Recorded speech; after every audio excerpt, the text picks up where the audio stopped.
Life Stories brings you another unforgettable journey of courage, resilience, and hope.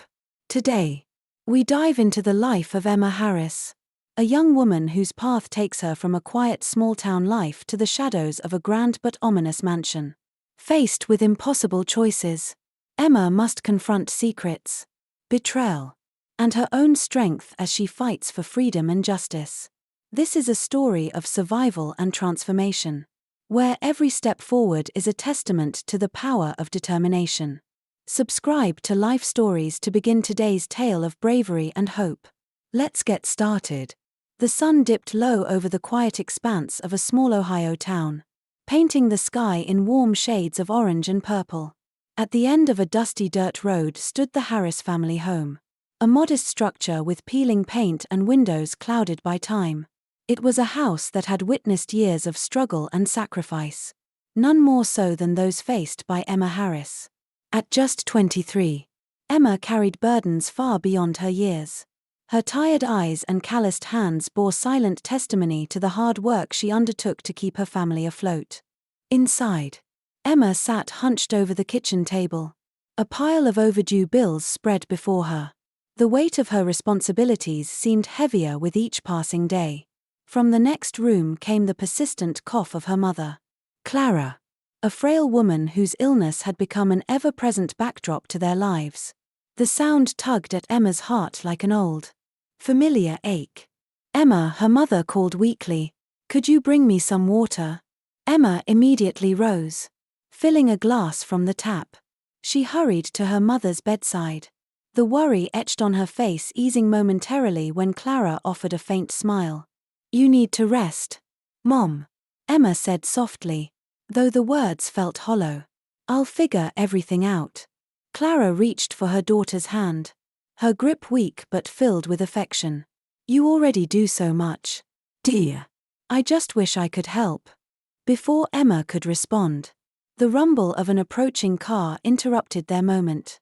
She turned toward the window, her heart skipping a beat at the sight of a sleek black sedan rolling to a stop outside their home. The car's polished exterior was an unusual sight in their neighborhood, where battered pickup trucks were the norm. "Who could that be?" Clara asked, her voice tinged with unease. Emma's brow furrowed as she stepped onto the porch. The car door opened, and out stepped a man whose presence demanded attention. Charles Bennett, dressed impeccably in a tailored suit, approached with measured steps. His silver hair caught the fading light, and his confident demeanor was both intriguing and intimidating.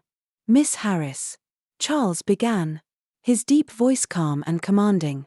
"I'm Charles Bennett. I own several businesses and properties in this region." Emma folded her arms, skepticism evident in her gaze. "What do you want?"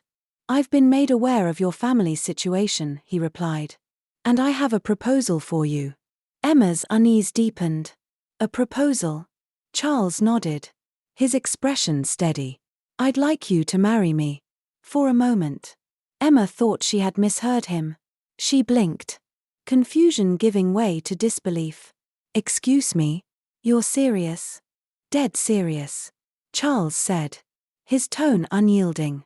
"You're a capable young woman. I have no doubt you'd make an excellent companion. In return, I'll ensure your family's financial security.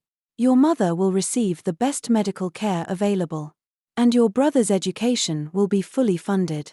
It's a fair arrangement." Emma stared at him, searching for any sign of deception or humor. His expression remained unreadable, his words measured and deliberate. I need time to think about this," she stammered, feeling as if the ground beneath her had shifted. "Of course," Charles said, his gaze unwavering, "but I will need your answer soon. Time, Miss Harris, is a luxury neither of us can afford." With that, he returned to his car and drove away, leaving Emma standing on the porch, her thoughts swirling in a storm of doubt and uncertainty. Later that evening, the Harris home was cloaked in silence.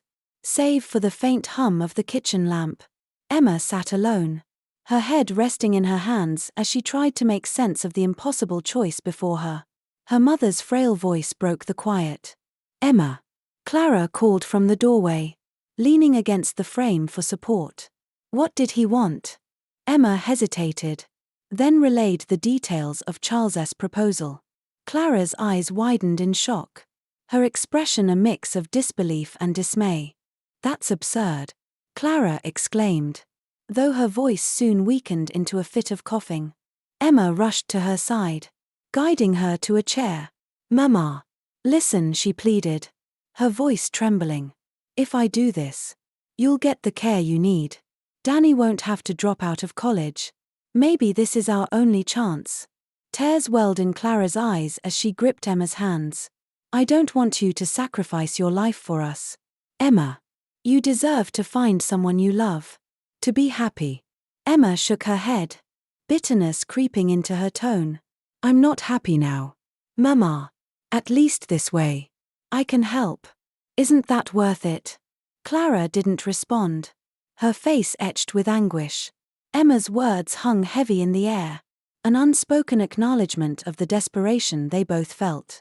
In the days that followed, Emma wrestled with her decision, the weight of it pressing down on her like a storm cloud. Whispers began to circulate through the small town, neighbors speculating about the young waitress and the wealthy man who had come calling. Emma avoided their curious glances, but the mounting pressure was inescapable.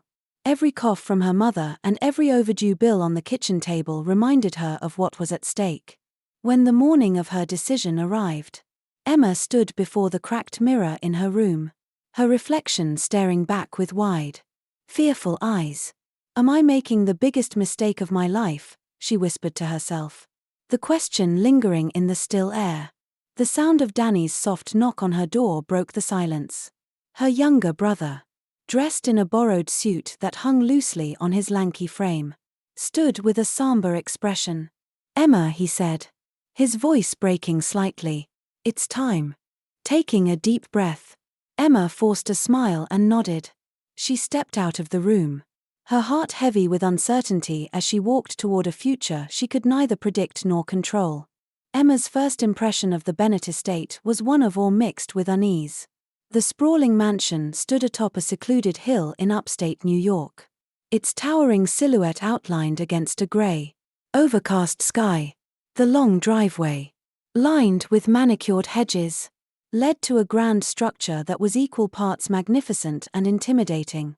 The house's marble facade gleamed, but its dark windows seemed to watch her as she stepped out of the car with a small suitcase in hand.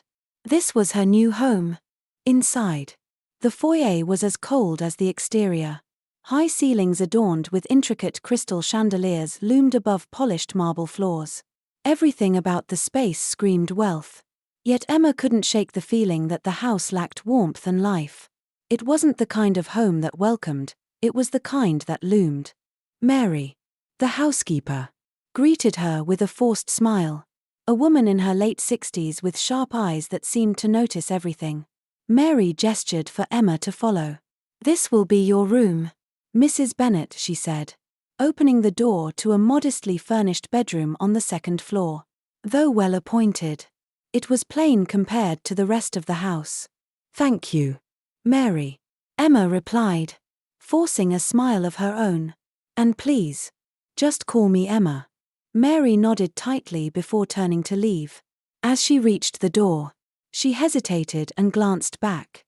"If you need anything, the staff is here to help," she said, her voice low. "But it's best not to ask too many questions." Emma frowned, the unease in her chest growing. "What do you mean by that?" Mary's sharp gaze softened slightly, but she didn't answer. Instead, she walked out and closed the door behind her, leaving Emma alone in her new world. The days that followed were a blur of adjustment and quiet observation. The mansion's vastness was overwhelming, and its eerie silence seemed to amplify every sound. Charles, now her husband, was either locked in his study or away for long stretches of time. Their interactions were polite but distant, and Emma quickly realized their marriage was more of a transaction than a union. He spoke of business in clipped tones, deflecting any questions she had about his absences or his past. Despite his aloofness, Emma remained determined to understand the man she had married. One evening, she gathered her courage and joined Charles for dinner at the grand dining table, which felt absurdly empty with just the two of them seated at opposite ends.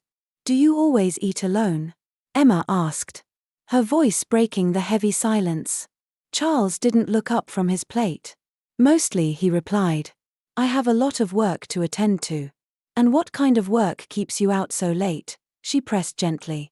His fork paused midair, and his eyes flicked up to meet hers. They were cold and unreadable.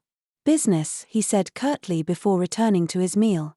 That night, Emma lay awake, staring at the ornate ceiling. Her thoughts churned with questions she couldn't voice and doubts she couldn't shake.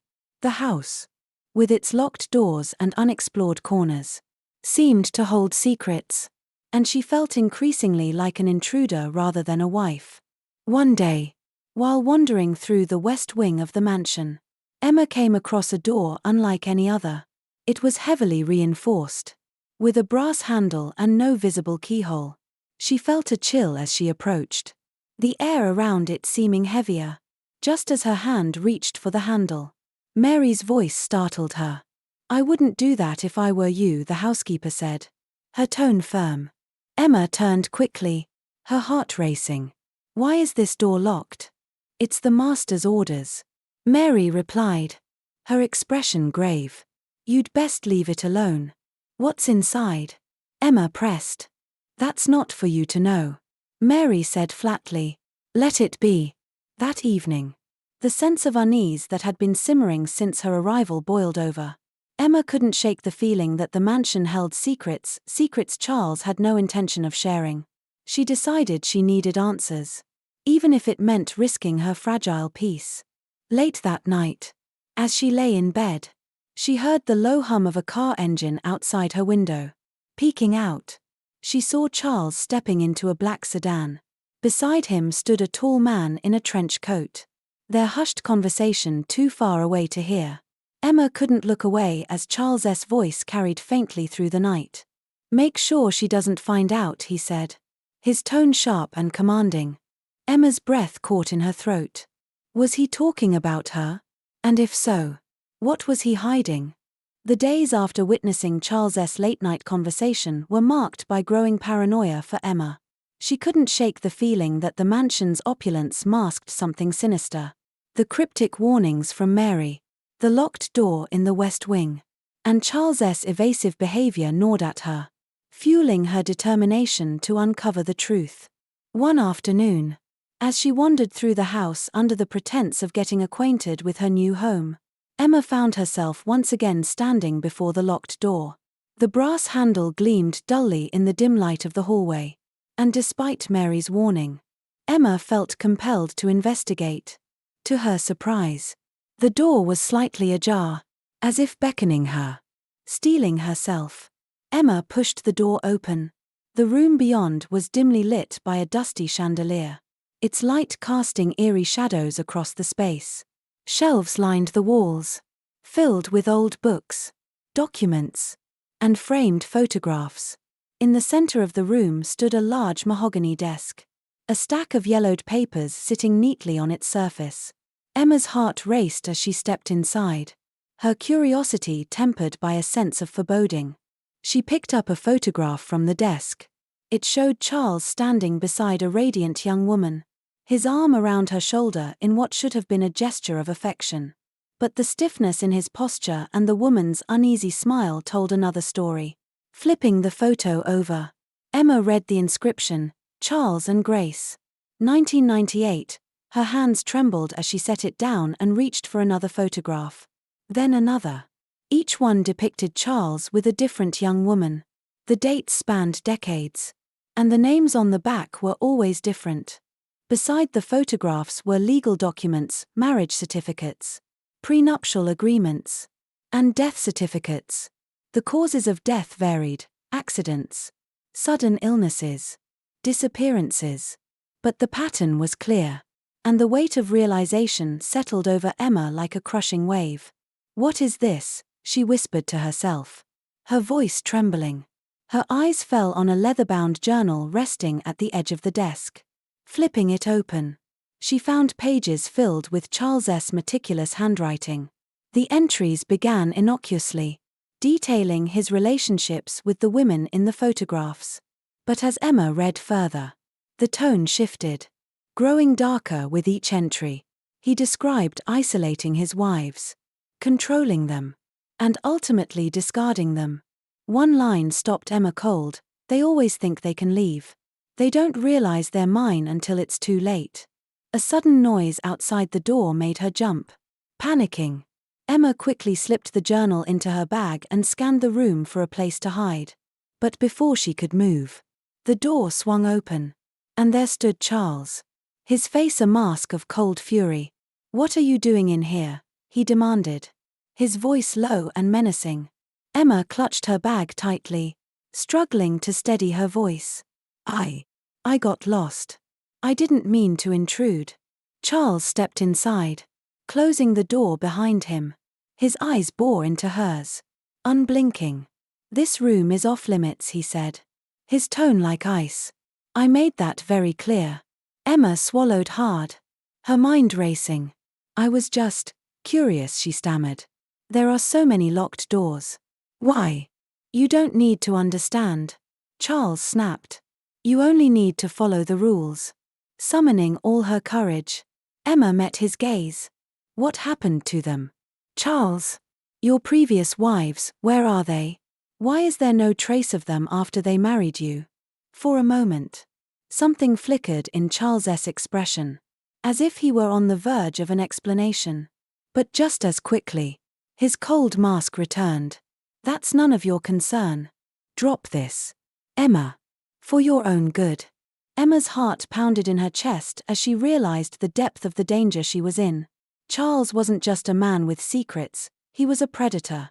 Nodding meekly, she murmured, "I'm sorry. I shouldn't have pried." Charles studied her for a moment before stepping aside. "Good. Now get out of here and stay out." Emma hurried past him, clutching her bag tightly. She could feel his eyes on her as she left the room, her skin crawling with unease. Back in her bedroom, she locked the door and sat on the edge of her bed, pulling the journal from her bag. Her hands shook as she flipped through its pages, the horrifying details confirming her worst fears. One sentence leapt out at her: "They think they can escape, but they never do." Tears filled Emma's eyes as the reality of her situation sank in. She was trapped in a house with a man who viewed her as just another project, another possession to be controlled and discarded. But one thing was clear: she wasn't going to let that happen. Clutching the journal to her chest, Emma whispered to herself, "I will get out of here, no matter what it takes." As Emma stood in the garden of the women's center she founded, surrounded by blooming flowers and the smiling faces of those she had helped, she felt a profound sense of fulfillment. Her journey from fear to empowerment had been long and harrowing, but it had shaped her into a beacon of hope for others. The scars of her past were not gone, but they no longer defined her. Beside her stood Ryan, the man who had helped her expose Charles's crimes and believed in her strength when she doubted herself. Turning to the crowd, Emma spoke, "Your past does not define you. Your courage to rise, to rebuild, and to start anew, that is what shapes you." Her words were met with applause, a testament to her resilience and inspiration. Don't forget to subscribe to Life Stories for more uplifting tales of courage and hope. See you in the next story.